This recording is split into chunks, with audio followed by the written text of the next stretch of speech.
So we're in the studio today to try out the Rogue travel kit. We're joined by John, who's in for some studio headshots today. Let's check the background light first.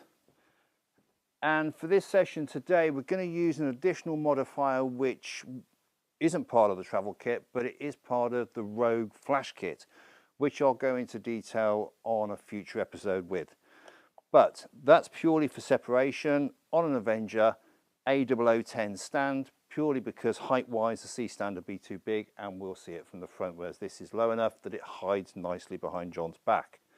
That said, with the main light, we're going to use AD200s on all the lights, but with the main light we're going to feather it past John today to give him a nice soft tone from the light that's coming off there.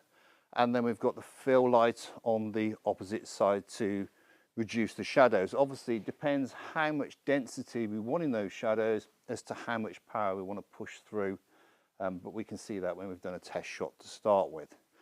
So John, right, let's get this turned on. Right John, relax the shoulders, turn your body a little bit, push that box back a bit so it's more, yeah, that's it. Posing starts from the feet up. Okay, just lean in towards me just a little bit, forehead towards me just a touch, chin down, chin up a little bit, sorry, up a little bit more, and if you turn your head, hold it there and then straight to the camera now. Small squint with the eyes, that's it. Confidence with approachability. Let's feather that just a touch more.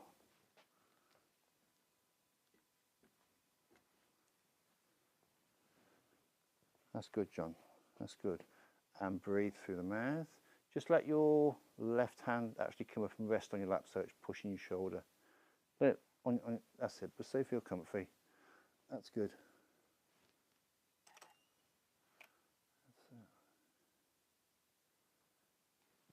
And breathe.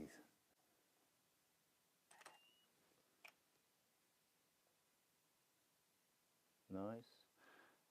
Hold it as you are, John, don't move. Now I can see a small ruffle on his sleeve here, so rather than leave it till post, I'll just pull that out there.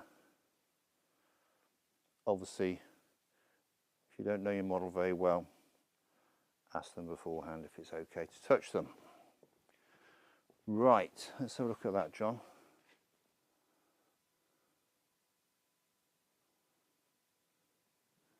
Okay, relax.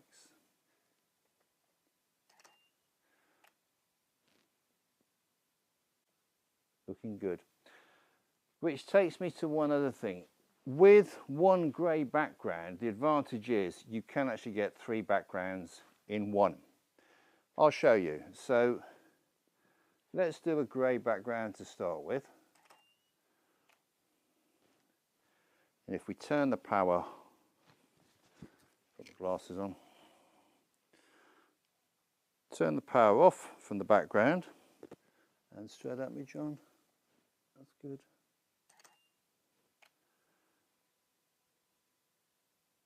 And we get black. We'll turn that back on again, and we'll take it from a 1/4 power. Let's take it to full power. Straight at the camera, John. That's it. That's good. And to white. So the background needs a little bit of a tidy up, which we'll show you how to do in post-production. But quality-wise, yeah, Rogue travel kit, that's nice.